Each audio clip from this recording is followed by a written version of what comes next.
An eventful race one kept everybody busy, pretty much except Danny Dyszelski. Are we in for more unpredictable action here in Sonoma? We'll find out soon as we get ready for the Porsche Sprint Challenge North American Cayman Series. I'm Joe Peak, and with me in the booth is Roush Racing driver Joey Atterbury. And Joey, they return for race number 2 of the weekend. What have they learned about this track? It can be a slippery, tricky track. If we remember back to race number 1, there was lots of slipping and sliding going on. But let's look at the track map located right here in Sonoma, California. Beautiful green grass out here because it is April still, and a couple danger areas to look out for. Turn number 2 up at the top of the hill. We saw a lot of action in that first Cayman race. And then turn number 7 at the end of the drag strip, your best passing opportunity on the racetrack. But also look towards that chicane, the turn 9A chicane. We've had a lot of cars go around there, including some contact earlier in the day. So a couple areas to really look out at. Absolutely, and as we see them head around on their first of 2 pace laps, let's go through our starting grid for today's race. Danny Dyszelski will start back on the pole once again. Elaine Scalzo next to him, our pole sitter over in the Masters category. Jens Hansen starts from 3rd as Anna Checki will start in 4th to try to keep him honest. Then we go on to row 3. Lonnie Unser will start from that 5th position, and Greg Checki, our winner from race 1 in the Masters, will start from P6. On to row number 4. Erica Hoffman starts in 7th as Tom Kopczynski will start in the 8th position. And then, of course, for row 5, Dan Ammon will start 9th, followed by Bill Finnick in P10. A few more cars here in this grid as we switch on over to row number 6 with Daniel Schaefer starting in 11th and Spencer Proper in 12th in the number 30 machine for today's race.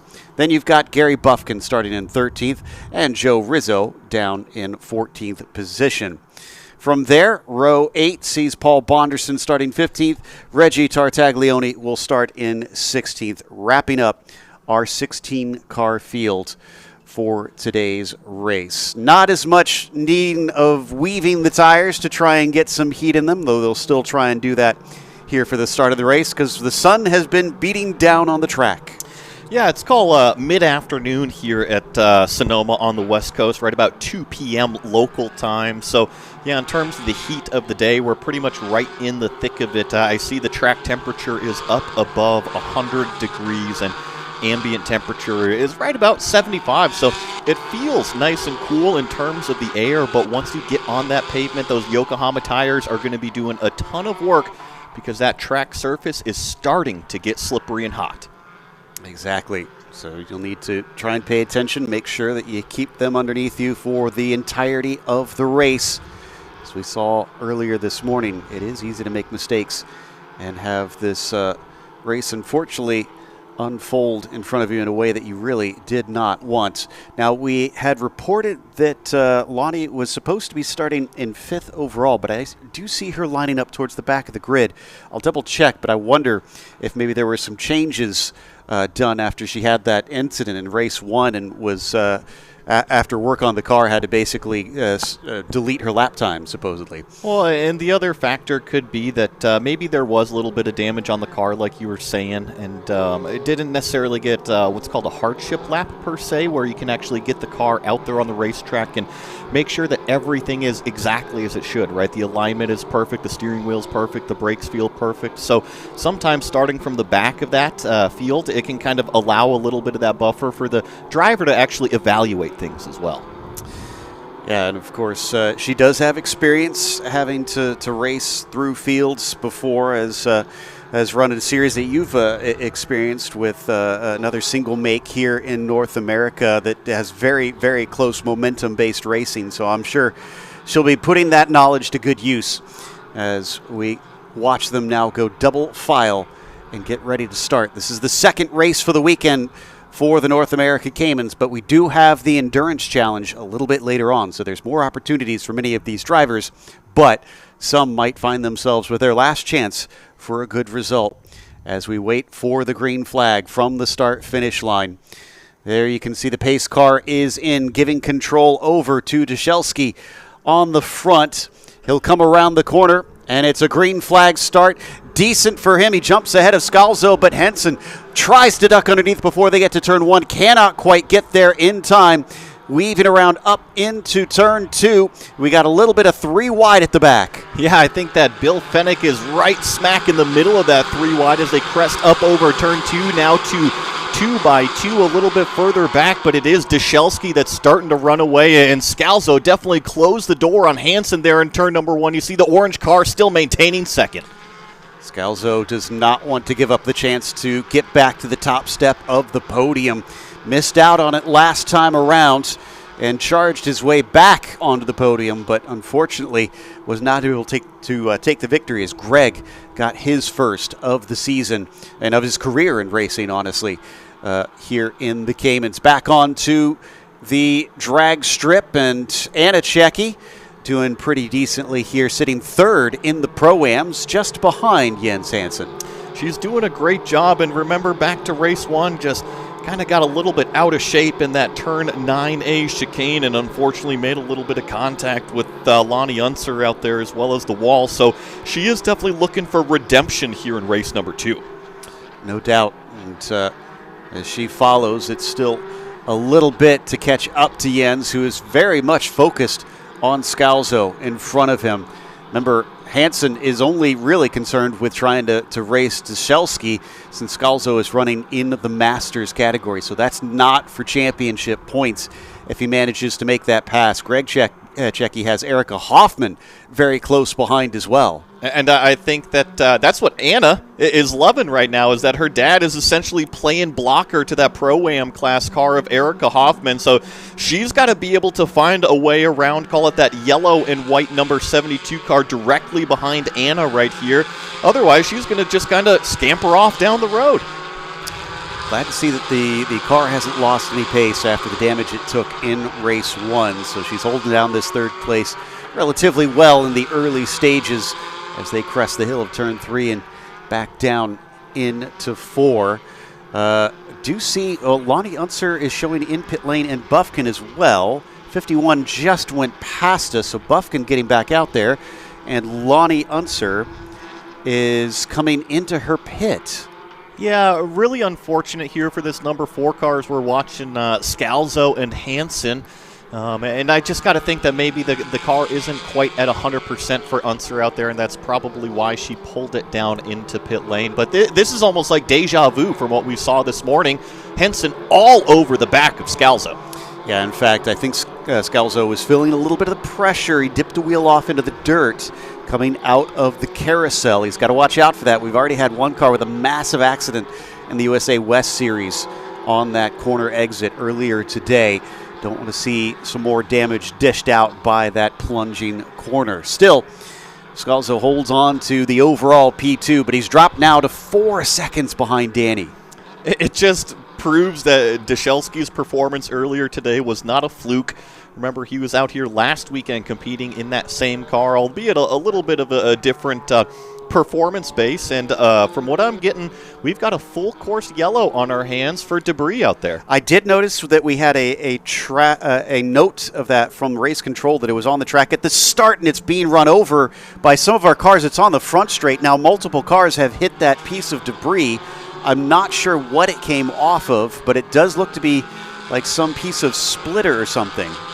Yeah, and I see it still. There's another piece tumbling down the racetrack, right, and it's right in the racing line of turn number 1. So doesn't look like a huge piece of debris, but if it's something that's sharp, like a carbon splitter or something like that, you don't want to be running over that with your tires. No, very much so. So I'm hoping that didn't do that to anybody who went over that. We are joined as well by a very special guest, someone who knows how to win around here, Luke French. Luke, welcome up to the booth. It's kind of cool up here. It's definitely an interesting perspective, probably different from what you're used to down inside the car, where you only can really see what's happening in front of you. Unfortunately, it looks like we're under caution early in this one, but drivers probably happy to try and make up some of the time lost. It seems like Jashelski has taken a bit of a page from your book. He's been running away from a lot of these drivers. What do we need to see Scalzo and Hansen do to try to run him down? Let's see. I think if he just follows his line and doesn't, try to overdrive the car, I think he'll be able to, slowly catch him. It's all about not overdriving the car because you don't want to overly cook your tires, and if you cook your tires, you might as well just kiss it goodbye. So we'll watch out for that. Certainly could be easy to slip and slide around here with the heat on the circuit as we see them coming around towards the chicane once again. Beautiful views, of course, from our Yokohama blimp here today. That has been showing us this aerial view of the action. Now, as we follow the drivers towards the start-finish line, doesn't look like, oh, no, actually, lights are out on the pace car. So we're getting ready to restart since there was a nice quick cleanup on that front straightaway. So minimal interruption in the racing itself. And once again, Danny has to try and run away. And there you go. Off of the final corner, he gets a great jump and leaves Alain Scalzo in the dust, Joey. Yeah, a really nice jump there out of what was turn number 11 on that restart, as now Scalzo still has that pressure from Jens Hansen, what is second place overall. But I think this yellow flag helped out that fourth place car. That's Anna Checki in that blue and white. She is now caught up to that group. This really helps out Buffkin, who had his distance from his drive-through that he did. We're still not sure what that was for. Catch back up to the field. Lonnie Unser has not returned to the track, unfortunately. But it does look like Duselski is wasting no time, already running away from Alain Scalzo. Hansen has got to be feeling a little bit frustrated here, Joey, stuck behind Alain. It's almost a repeat of what we saw this morning, where Hansen just maybe a little bit faster, especially in the beginning parts of this race when you got that tire warm-up phase, just trying to feel out the car underneath you and really have that car control. And right now it's just almost a repeat. I think that Hansen's going to continue to kind of pressurize the back of that orange and blue number 26 car, try to get up alongside, and then go chase down Danny up front. It's at least keeping him within touch here, making sure that Scalzo cannot make any sort of mistake out there and give this one up. And of course, for Hansen, it's not just the motivation to catch up to the 77, but Anna Checki is still back there. It's not a great distance yet. If they start battling, she could start to catch up and make it an even more interesting fight for him for actual position. They're out of turn 11 once again and on to the main straight. Still no change between the pair of them, Joey. Yeah, Scalzo doing a nice job on those corner exits. That's always what you want to kind of focus on. Now, every track is a little bit different, but we're all kind of glorified drag racers. The faster we go down the straightaway, the less people can catch us from behind. So it's all about that corner exit, getting on the gas as soon as you possibly can. And Luke, where are spots around here that you feel like Jens could maybe look for to try and get buys? It looks like maybe turn 4 could be an opportunity. Honestly, it's kind of wherever you stick your nose in. Even possibly right here into turn number, believe that's 6. You could even go down to the inside and carry a little bit more speed and kind of get the run off of them. Going into even 7 in that braking zone right there, that's a great possibility to pass right there. Certainly looked like that was a bit wide from Alain coming up over 3A, but still nothing for Hansen to try and sneak through, although he continues to put the pressure on filling the mirrors of that orange and blue number 26. He's got a good run coming up through the S's. Will this give him a chance maybe down into the chicane? Just got to follow right in the tire tracks through this, call it high-speed S section. Not quite close enough to really make a move going down into this heavy brake zone. So Scalzo can kind of breathe deeply a little bit right now and relax maybe for a corner or two before Hansen starts to put the pressure on. And while we watch this, I just want to make a note that call it 8th through 12th place right now is extremely close in terms of the mid-pack fight. There's just cars right on top of each other. Yeah, that's a good point. It's still very much in the heat of battle back there as we continue to watch these two. I could see Kopczynski barely ahead of Bill Finnick, who's probably glad that he's not having to start from the back and charge through the field this time. Yes, it's always nice to kind of start where your representative pace is, and I'm sure that he is looking forward to that track position. He's right now right behind Kopczynski as we're watching them crest up and over turn number 2. So Bill in that blue and red Cayman, following Tom in that white Cayman with the red highlights. Just want to point out that while Danny in the 77 up in the lead is setting the fastest lap of the race there at a 42.4, Hansen's trying his best to get by Scalzo and to set his personal best. Unfortunately for him, it's looking like it's 2 seconds slower than Dushelski. So he is, if he's got more pace, Joey, then surely he's got to do something with Scalzo soon. Well, we saw it, right? We already saw it in race number 1 today, but passing is a completely different story than actually just going out there and turning fast laps. Fenech going to show the nose to the inside of Kopczynski, goes really deep down there into turn number 7. That just opened the door wide open for Fenech. He takes advantage and takes the position. Oh, he's going to be grinning from ear to ear on that one. Really heads-up move by Bill. And it looks like Hansen has already gotten by Scalzo for what is second place overall. So while that pass was happening between Fenech and Kopczynski, that second place has changed hands too.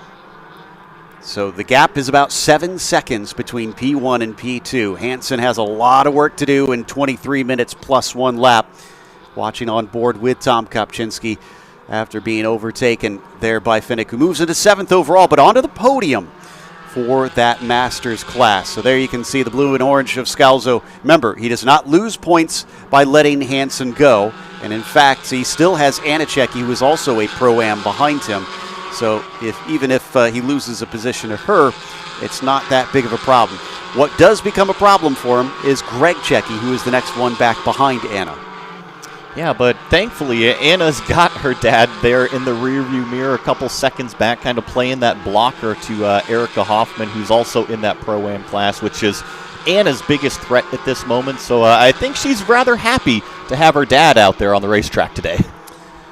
Hansen just set a personal best first sector, so yeah, I think he's taking off down the road and doing what he can to try and chase down Dushelski. It's still up to about 7.4 seconds now, so in this little time that we've had, he's still running away, but it does seem like that Jens is able to really be freed and show what he can do with this car.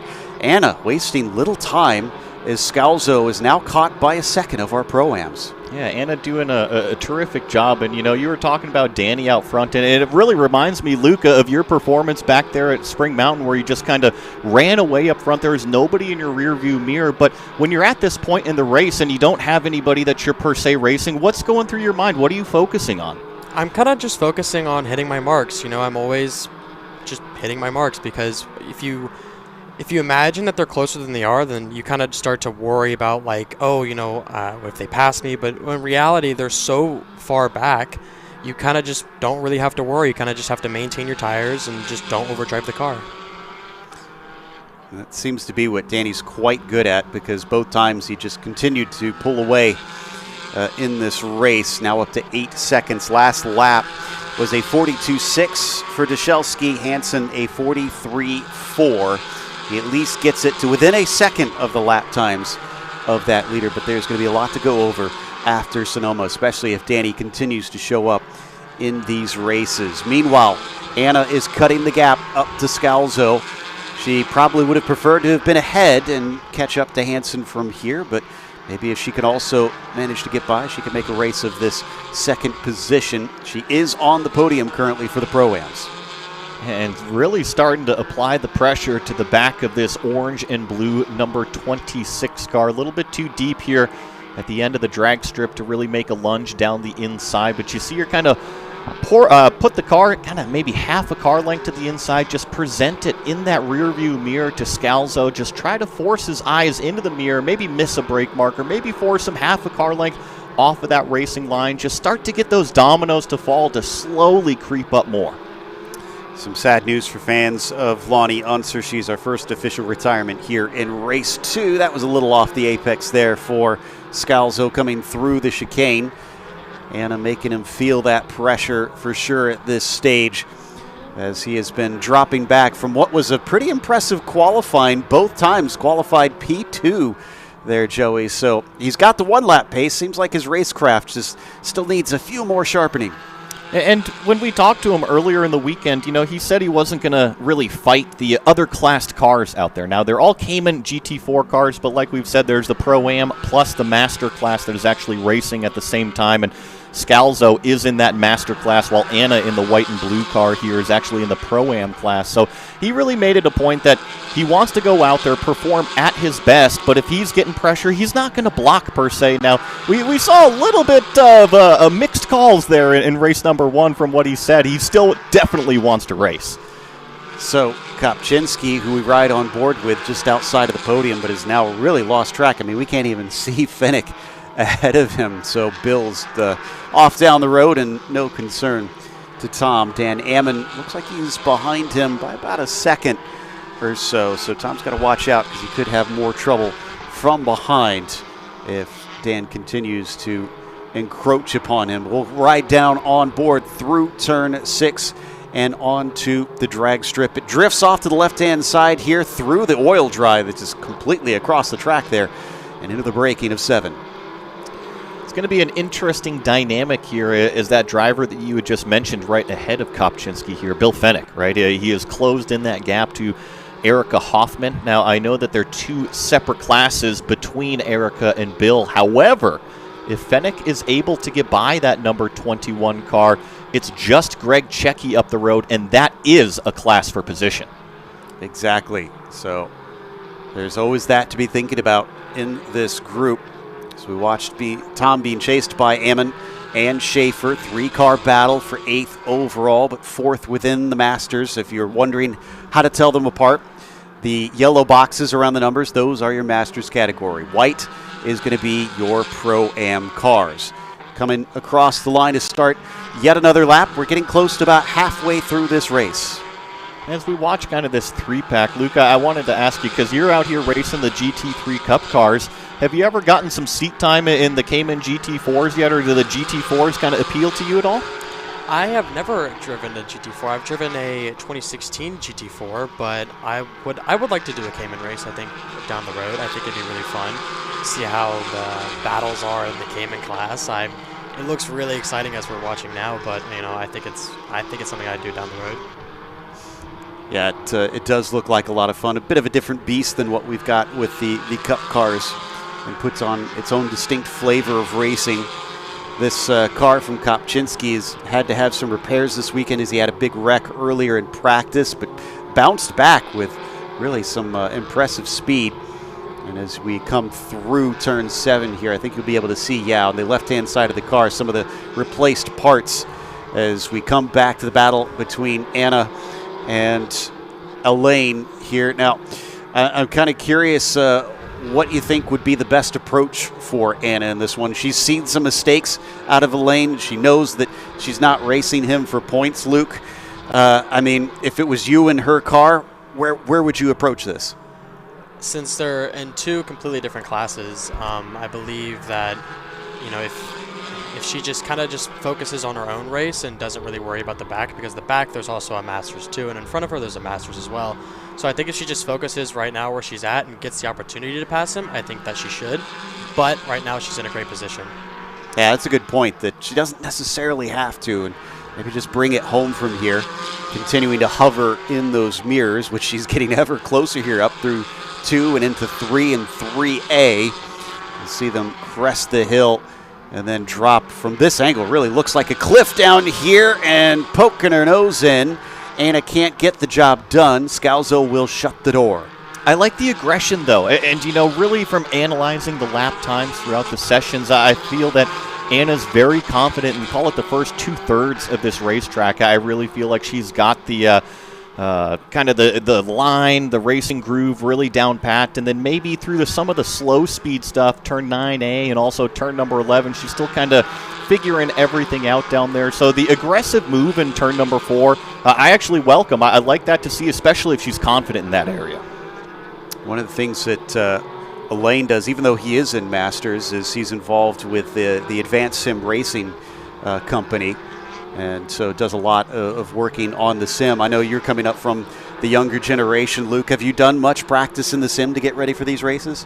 I have. I've done a ton of practice in the simulator. I'm currently practicing for our next round at Circuit of the Americas. currently, but yeah, all last week was just on the sim every night practicing for here.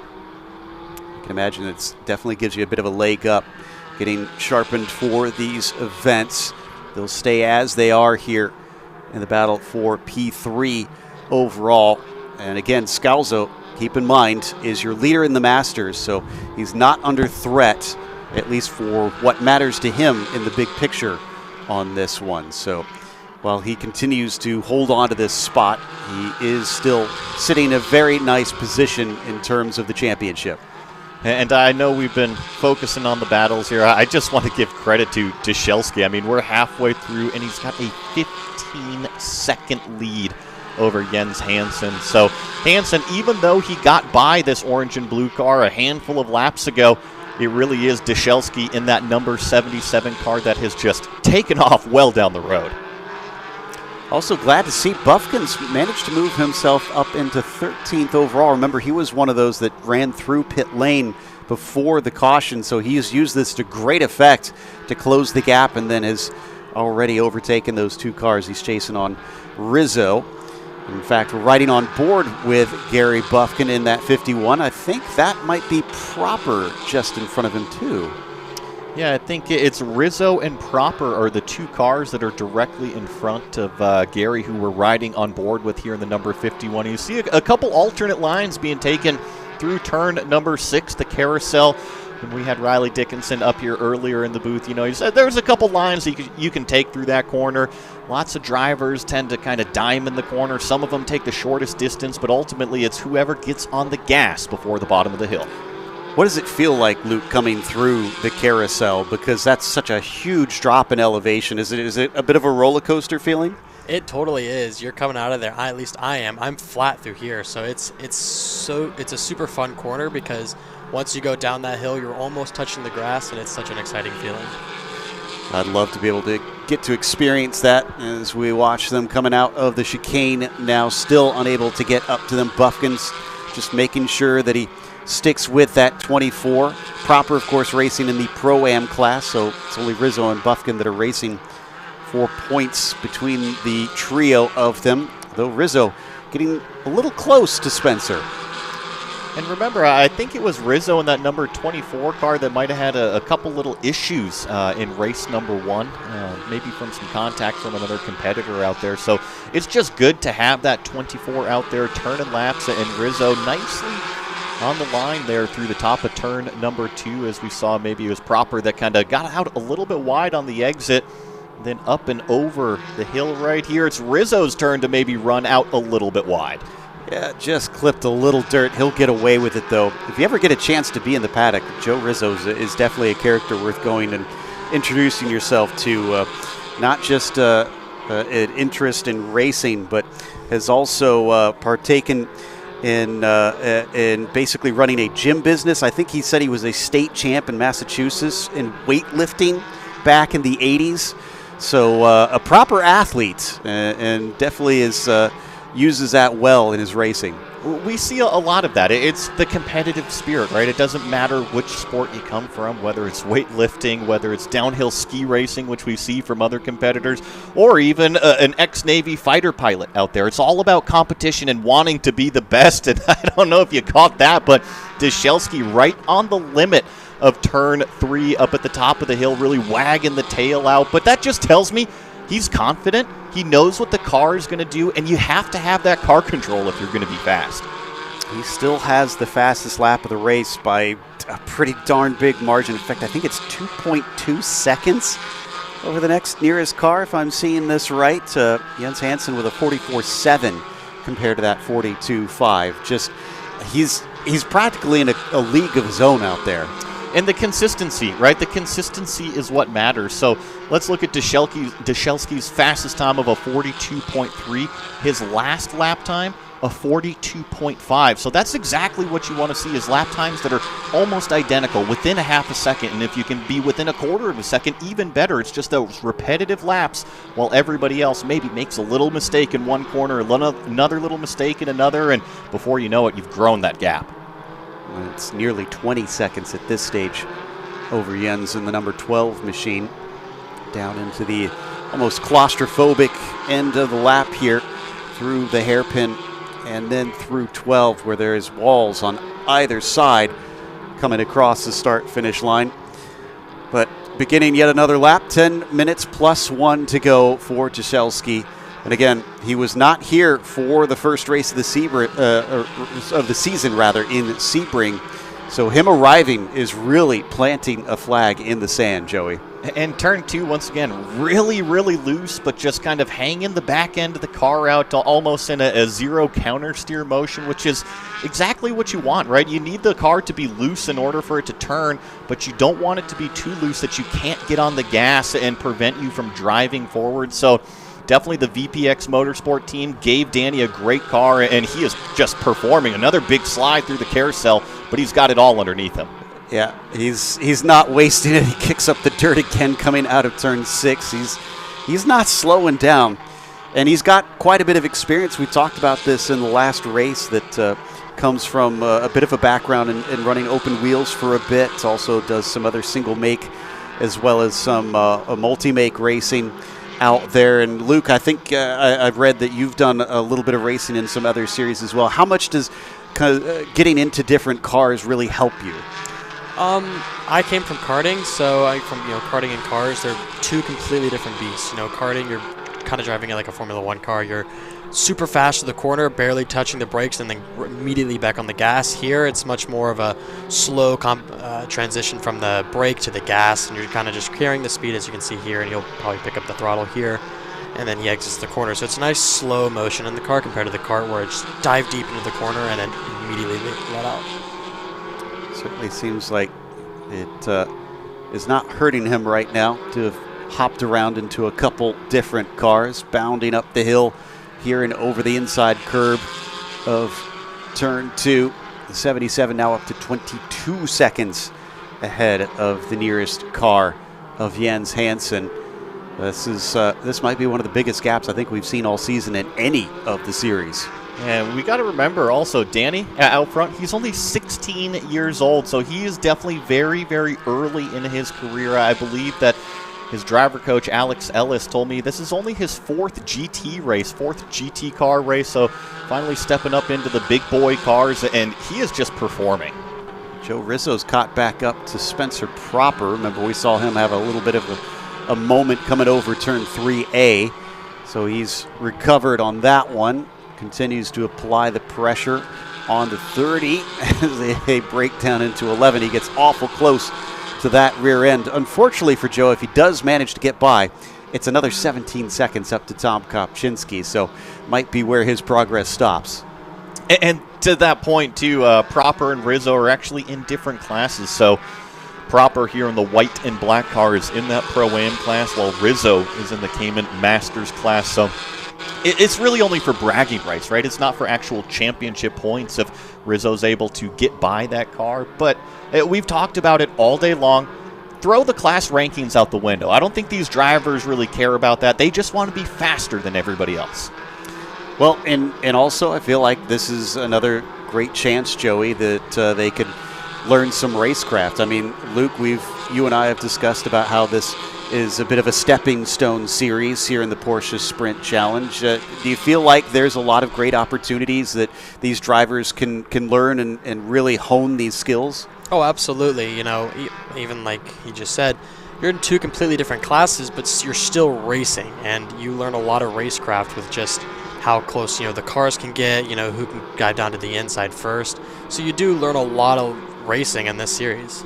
And he mentioned something good, you're getting up next to a car. Now, here at Sonoma, Luke, I want to ask you, we've got lots of areas with no walls around. How different is it when you get right up next to those concrete walls, or right here at start-finish where you've got concrete walls on both sides, and it is so loud inside that race car all of a sudden? It is, and the first time I actually drove at Sonoma in the Cup car, first time going by and on the concrete walls, you can hear the engine and you can hear the exhaust, so it's kind of like this roar, and it's this feeling that you can only get here, and I've only felt it here. So it's a really cool experience. I think that may have been Tartaglione that had a moment down in the turn 7 hairpin. Now, he was taking a very strange line out, almost like he was shortcutting part of it, so I don't know if he had a spin or what, but not a place where you typically see cars emerge from. If I was to guess, it might have been a giant loose moment or a spin down there at turn number 7. And sometimes as a driver, you get a little bit disoriented on where the track is, especially when there's 4 pieces of racetrack down there that go all down into the S's. So thankfully, no other cars around, so I wouldn't consider that a big oopsie. Yeah. And he's unfortunately a lap down, so he's not really racing anybody at this stage.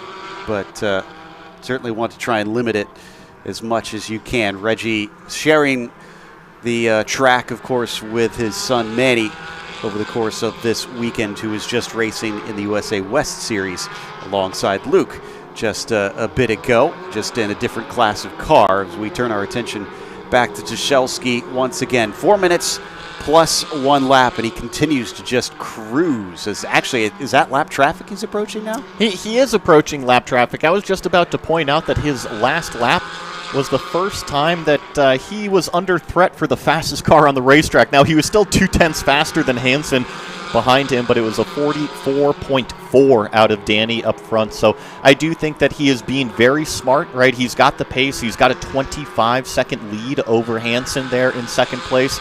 Keep your head on your shoulders and pass these lapped cars safely. This first one is caught in a bit of an awkward spot, but they're going to pull off to the side and let him through. I think that might be Bonderson that he's going by in the number 43, who was very heads up in that situation, didn't really fight it, knew that this wasn't his battle, probably had his crew in his ear letting him know what car was approaching him. And coming up to about 3 minutes remaining plus 1 lap. So if I'm to guess here, and trust me, I'm terrible at math. It's probably about 3 laps remaining here for Danny, but 25 seconds in hand over Jens Hansen.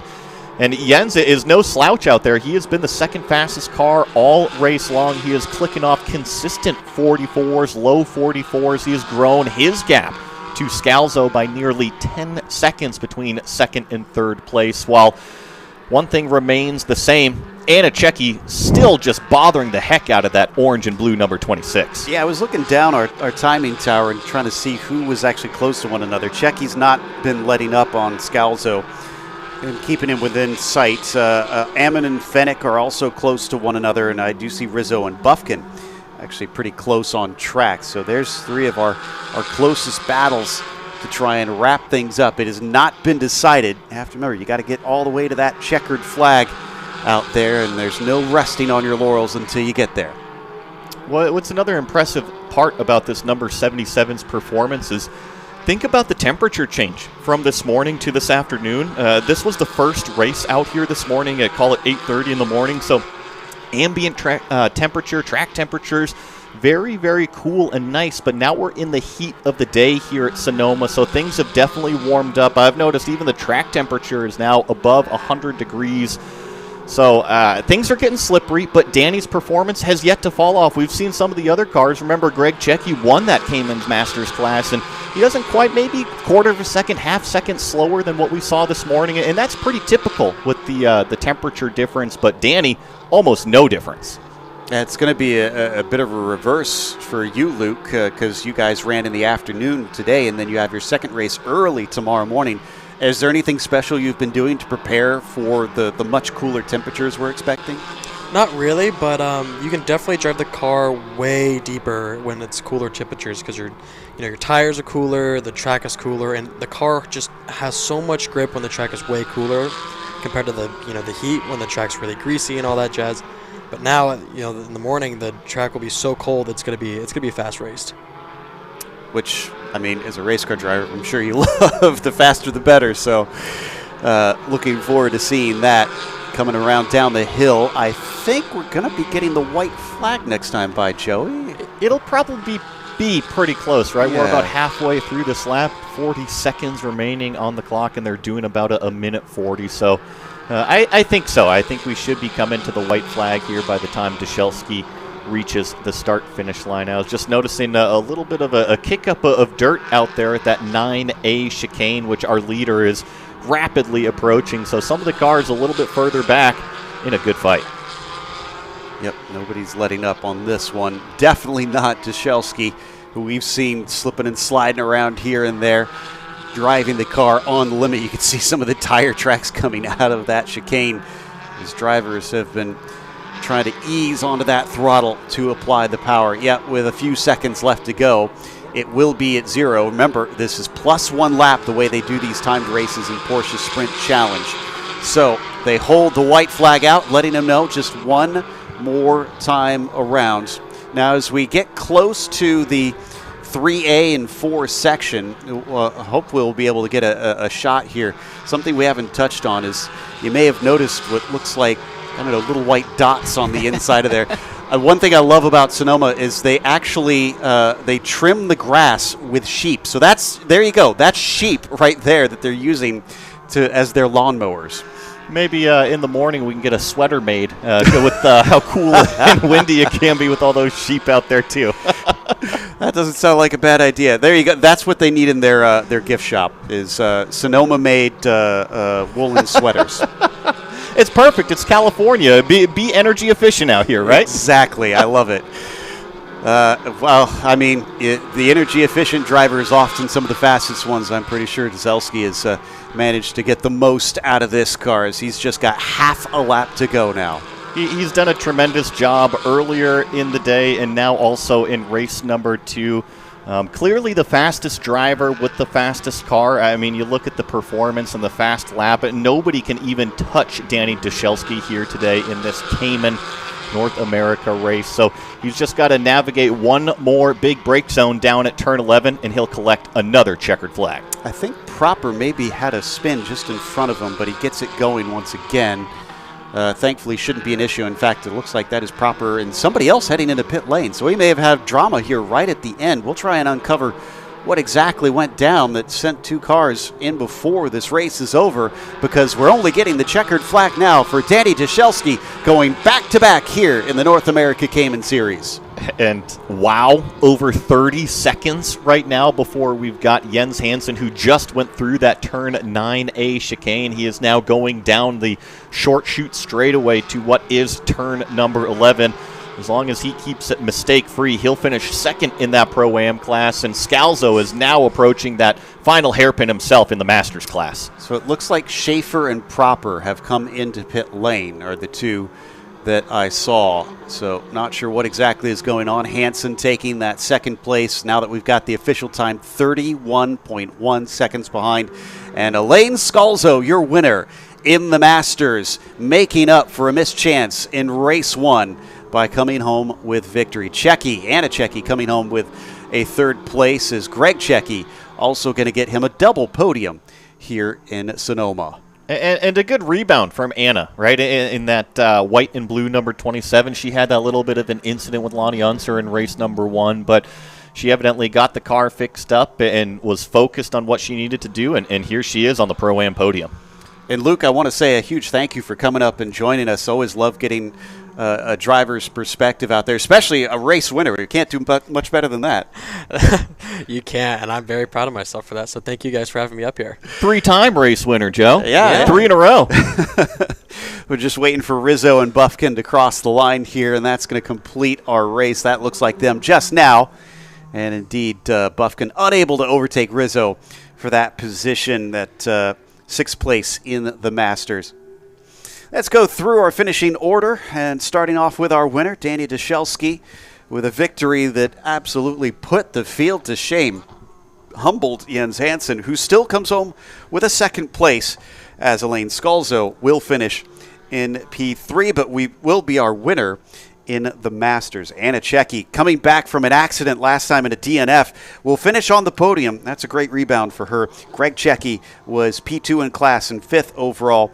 Erica Hoffman, 4th in class, 6th overall. Then you get to the last of our podium in the Masters with Bill Finnick. Tom Kopczynski was 8th, with Dan Ammon finishing 9th and Joe Rizzo finishing in P10. Then it was Buffkin in 11th. Paul Bonderson, P12. Dan Schaefer in 13th position. Tartaglione, the last driver to see the finish, as Proper will finish in pit lane, and then Lonnie Unser will come home a DNF. Just a little bit more in today's show as we've got the podium celebrations coming your way in just a moment, so stick around.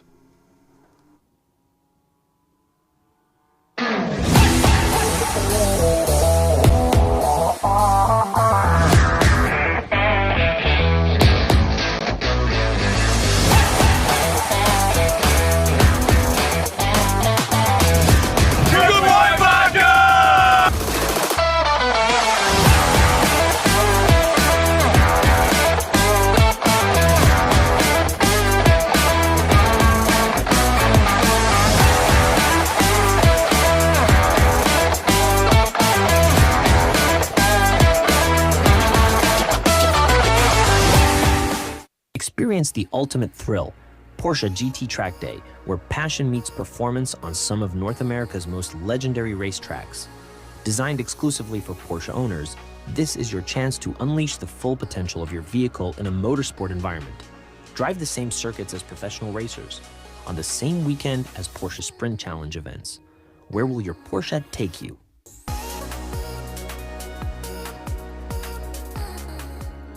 With limited space, every Porsche GT Track Day ensures a premium, exclusive experience. You'll get nearly 3 hours of track time, starting with reconnaissance laps, progressing through lead-follow sessions, and culminating in exhilarating open laps. Plus, strap in for heart-pounding hot laps with a professional race driver.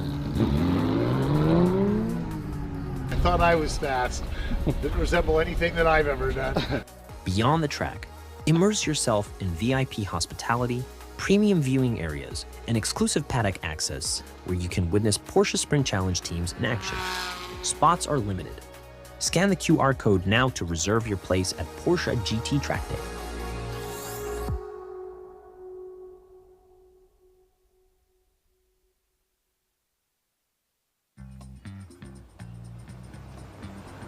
It's hard to contain your excitement when you get something you've really wanted.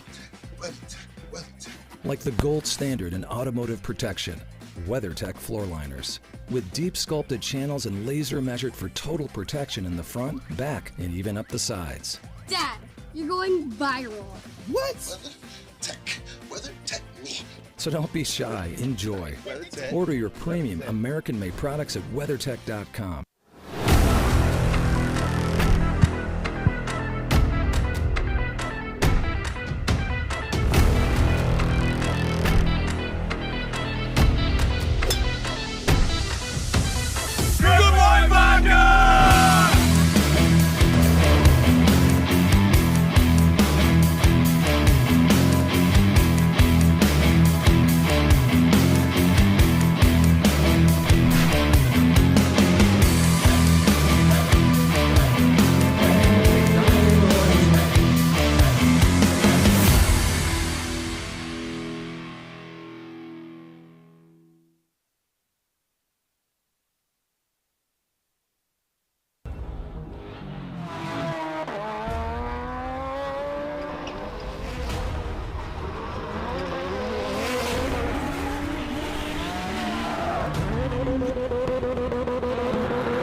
It's time for our podium ceremonies for the Porsche Sprint Challenge North American Cayman Series. We're going to kick things off with the Cayman Masters, starting with third place. Driving the number 27, bouncing back from her first race, it's Anna Checki.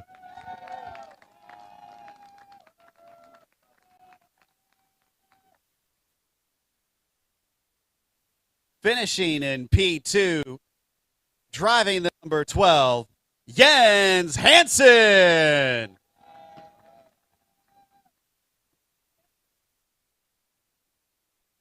And then an incredible drive from the 77 with more than 31 seconds of a gap, Danny Deshelski.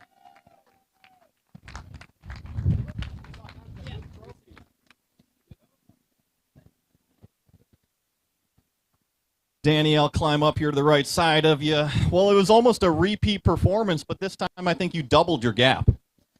I guess so, yeah. Just had a great time that session. What's it like inside that race car? It certainly seems hooked up. Are you just kind of on railroad tracks and going? Yeah, the car's really hooked up. The team's done a great job setting up the car. So after about the first lap, it's just about running consistent laps. Well, you certainly got the consistency dialed in. Congrats on the second win of the weekend. Time to celebrate. Let's hold up those trophies. This is our Cayman Pro-Am. Apologies.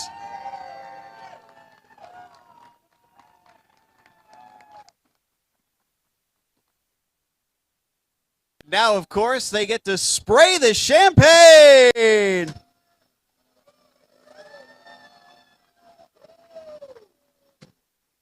Oh, careful. Congratulations to our Cayman Pro-Ams for an excellent race today. And before Danny leaves, we have another award for him. It's time for the Good Boy Vodka Fastest Lap Award, and that goes to the number 77 of Danny Deshelski.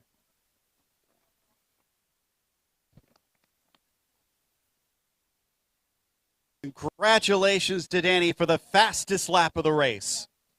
Now, we'll actually do the Cayman Masters. We'll start out with third place. Finishing in P3 in the number 15, Bill Finnick.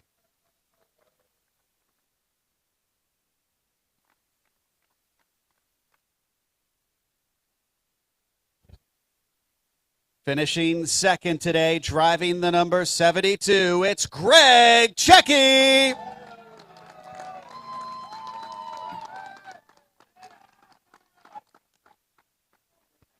And he wasn't going to be denied a second time this weekend. Our winner was the number 26 of Elaine Scalzo.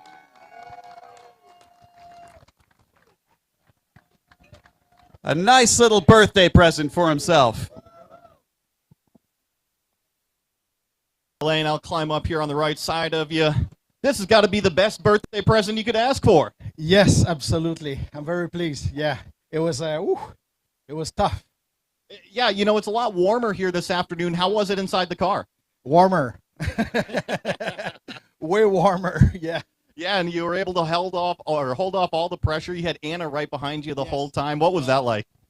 I tried not to think too much about it. That I saw her in my mirror all the time, so it was a challenge to focus on my driving and not being distracted by. I'm very pleased with that. Thanks, guys. Yeah. Congrats on the win and happy birthday. Let's hold up those trophies for the cameras.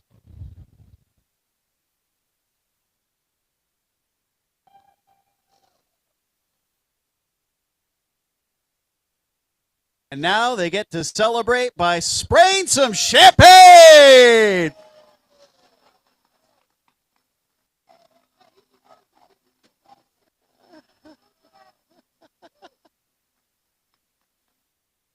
Congratulations to the Cayman Masters for a fantastic race.